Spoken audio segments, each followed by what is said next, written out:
कहते हैं सोच पर किसी का वश नहीं होता, लेकिन जब यही सोच ओवर थिंकिंग, एक्सेसिव थिंकिंग होने लगती है तो इसका असर हमारी जिंदगी पर जरूर पड़ता है।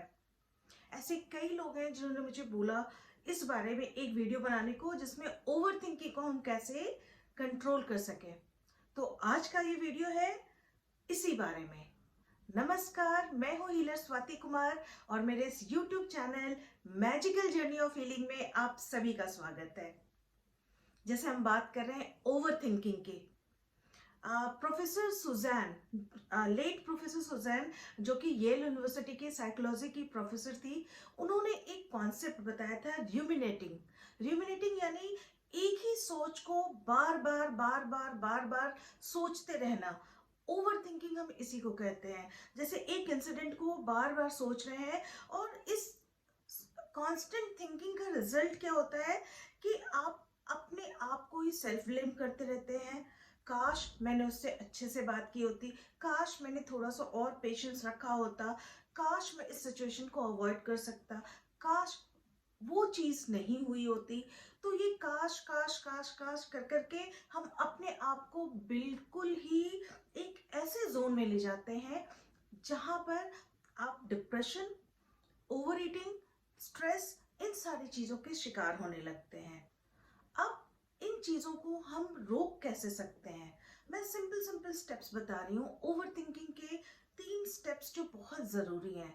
सबसे पहला है आपको ये रियलाइज करना कि जब आप ओवर थिंक कर रहे हो, ओके, हाँ मेरी थिंकिंग ज्यादा हो रही है। कई बार कोई दूसरा आपको पॉइंट आउट कर देता है कि भाई क्या उसी सोच में डूबे हुए हो, आपको बुरा लगता है। But this is the first step, identify that you are over thinking.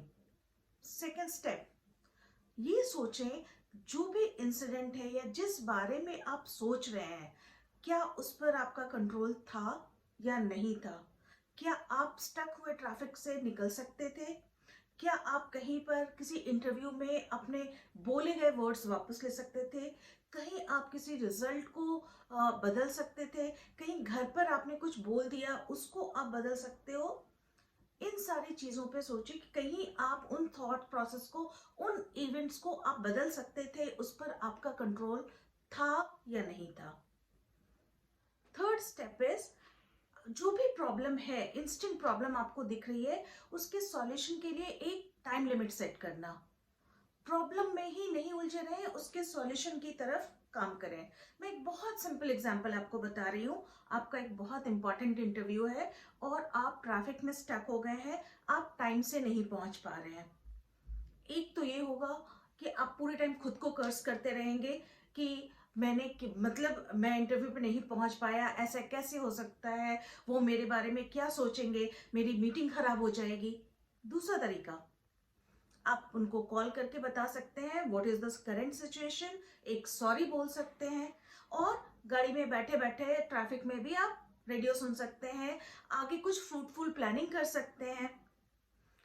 और एक और तरीका भी है फॉर फ्यूचर सॉल्यूशंस ढूंढने के लिए। पहले ही जीपीएस में आपने ट्रैक कर लिया कि भाई इस रूट में कितना ट्रैफिक है, तो हर वक्त प्रॉब्लम प्रॉब्लम प्रॉब्लम ना सोचें, उसके सॉल्यूशन के लिए एक टाइम लिमिट सेट कीजिए।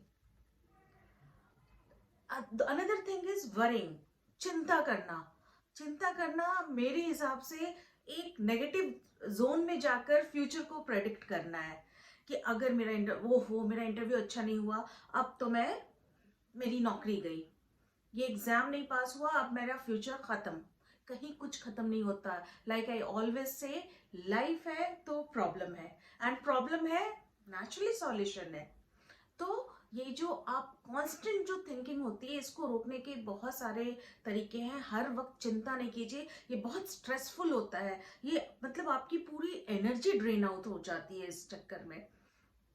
इसके लिए आप क्या कर सकते हैं, मैंने पहले भी अपने वीडियो में बताया है। अपना ध्यान डाइवर्ट करने की कोशिश कीजिए, लोगों के उस ग्रुप में चले जाइए जहां पर लोग बातें कर रहे हो, म्यूजिक सुन लीजिए, कोई वीडियो देख लीजिए, कोई फनी कुछ देख लीजिए, बुक रीड कर लीजिए, अपने किसी फ्रेंड से, अपने किसी क्लोज वन से बात कर लीजिए, but of course not about the problem, otherwise आप उससे बाहर नहीं निकल पाएंगे। थोड़ा टाइम अपने आप को उन चीजों से अलग कीजिए, अपनी हॉबी पे फोकस कीजिए। अकॉर्डिंग टू डॉक्टर रूबेन, जो कि वर्ल्ड फेमस फिजियोथेरेपिस्ट हैं, उनका कहना है, उन्होंने 2-3 टेक्निक्स बताई हैं ओवर थिंकिंग के लिए। एक, जब आपको पता है कि ओके, अब कोई चीज आप बार बार सोच रहे हैं, जोर से लाउडली से स्टॉप। चाहे तो आप उस साइन को विजुअलाइज कर लीजिए। ये बहुत फनी लगता है बट इट एक्चुअली वर्क्स। दूसरा, रबर बैंड टेक्निक भी उन्होंने बताई है कि जहां भी ओवर लगे तो अपने या तो अपने आप को पिंच कर ले, या एक रबर बैंड लोग बांधते हैं जो बहुत ओवर स्ट्रेस रहते हैं, उसको बस थोड़ा सा अपने स्ट्रेस आउट किया, थोड़ा सा उसको पुल किया, तो उससे आपको पता चलता है कि हाँ, वो पिंच जो लगता है कि हाँ, मुझे इस ओवर थिंकिंग वाले जोन में नहीं जाना है। माइंडफुलनेस क्या होता है? जब हम अपने एनवायरनमेंट में अपना पूरा फोकस रखते हैं, अपने आसपास की चीजों से पूरा कनेक्टेड रहते हैं। आप वॉक पे भी जा रहे हैं तो आप आसपास की चीजों से कनेक्ट कीजिए, आप चिड़ियों की चहचहाहट से कनेक्ट कीजिए, ठंडी हवा से कनेक्ट कीजिए। वो कानों में ईयरफोन का वो लगाकर और वॉक पर और रनिंग पर मत जाइए। हमारे जो नेचर है उसमें हर चीजें एक बहुत ब्लेस्ड तरीके से दी हुई है, उसको एंजॉय कीजिए। अगर आप कहीं जा रहे हैं, कोई मिट्टी का रास्ता है, उसको महसूस कीजिए, घास को नंगे पांव महसूस कीजिए। अगर आप ट्रैवल कर रहे हैं, अगर आप ऑफिस भी जा रहे हैं, तो वो म्यूजिक लगाइए, सोलफुल म्यूजिक, जो कि आपको सुनकर अच्छा लगे। माइंडफुलनेस है पूरी चीज को फोकस करके अच्छे से सुनना। मेडिटेशन, अब मेडिटेशन का मतलब ये नहीं होता है कि आप बैठकर तपस्या करने लगे, जो कि एक बहुत कॉमन कॉन्सेप्ट है। बहुत लोग बोलते हैं मेडिटेशन सीधे बैठो। ऑफ कोर्स वो एक बहुत अच्छा तरीका है, बट अगर आप ये नहीं कर पा रहे हैं, कहीं एक जगह टिक कर ब्रीदिंग पे अपने फोकस नहीं कर पा रहे हैं, आप जिस भी चीज पर फोकस कर रहे हैं, दैट इज मेडिटेशन ओनली। ध्यान से आप बुक पढ़ रहे हैं, ध्यान से आप कुछ ऐसा काम कर रहे हैं जिसमें आपका 100% अटेंशन है, that is a kind of meditation.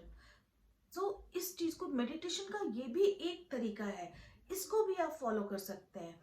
किसी की हेल्प करके देखिए, किसी को लिफ्ट दे दीजिए, किसी की किसी तरीके की मदद कीजिए। जब आप किसी दूसरे की मदद करते हैं ना, तो आपके ब्रेन को नेचुरली वो पावर मिलती है कि एक वो थिंकिंग प्रोसेस बदलता है कि आपके पास भी लोगों को खुश करने की एक पावर है। और ये जो ऑक्सीटोसिन आपके दिमाग में, आपके ब्रेन में इसका जो फ्लो बढ़ने लगता है, तो आप एक पॉजिटिव नोट पर जाते हैं, उस नेगेटिविटी से निकल जाते हैं। एक और भी बात होती है कि आप पूरे दिन तो अपने अपने आप को कहीं ना कहीं इन्वॉल्व कर लिया, लेकिन जब आप रात को सोने आते हैं, तब वो थॉट्स पूरे टाइम आपके अंदर घूमते रहते हैं। तो इसके लिए क्या किया जाए? अपने आप को 5 से 10 मिनट का टाइम दीजिए, ब्रेन को थोड़ा सा डायरेक्ट कीजिए। ऐसा सोचिए कि आप ये 10 मिनट अपने सारे थॉट्स को अपने अंदर आने देंगे, चाहे जितना नेगेटिव हो, चाहे जितना पॉजिटिव है, जितना भी आप सोच सकते हैं। नेगेटिव जोन में जा रहे हैं, जाइए, but after 10 minutes get up, take के बाद, और थोड़ा सा चलें, दूध पीना है, कुछ कुछ भी ऐसा रिफ्रेशिंग आपको पीने का मन है, पानी पी लें, और फिर देन गो टू बेड। अगर नींद नहीं आ रही है तो this is a simple technique. यहाँ पर जो नर्व्स होती है हमारी, इसको आप 2-4 मिनट दोनों हाथों में करेंगे, एक एक पकड़ के, तो ये बहुत आपको रिलैक्सिंग लगेगा। इसको कर कर देखें, इससे आपको आराम जरूर मिलेगा and you will be relaxed. थोड़ा सा डीप ब्रीदिंग करके देखेंगे तो ये रात वाली प्रॉब्लम भी काफी सॉल्व हो जाती है। लेकिन इसके बाद भी अगर कॉन्स्टेंटली आप इस चीज को इम्प्रूव नहीं कर पा रहे हैं, हमेशा नेगेटिव जोन में जा रहे हैं, please go and talk to a doctor. आजकल लोग थेरेपी को बुरा नहीं मानते, और ये किसी भी तरीके से बुरा नहीं है। अगर जरूरत है तो आप जरूर किसी थेरेपिस्ट के पास जाइए, उनसे कंसल्ट कीजिए, क्योंकि उनके पास आपके प्रॉब्लम का डिटेल सॉल्यूशन होता है। Don't hesitate. पहले लोग इसको बहुत बुरा मानते थे, but now people have started accepting this fact कि therapy is not a bad thing. इसको हम अपनी लाइफ में जरूर इंक्लूड कर सकते हैं अगर जरूरत है तो please take care of yourself. आज के लिए बस इतना ही, फिर मिलेंगे हम नेक्स्ट वीडियो में एक नए टॉपिक के साथ। मोस्ट प्रोबेबली एनिमल से रिलेटेड कुछ टॉपिक लूंगी मैं, क्योंकि उनकी रिक्वेस्ट काफी ज्यादा आ रही है पेट लवर्स की, और मैंने बहुत दिनों से कुछ ऐसा बनाया भी नहीं है वीडियो अपने फर बेबीज के लिए। ठीक है, thank you, take care, goodbye, please like, follow and subscribe my channel, take care.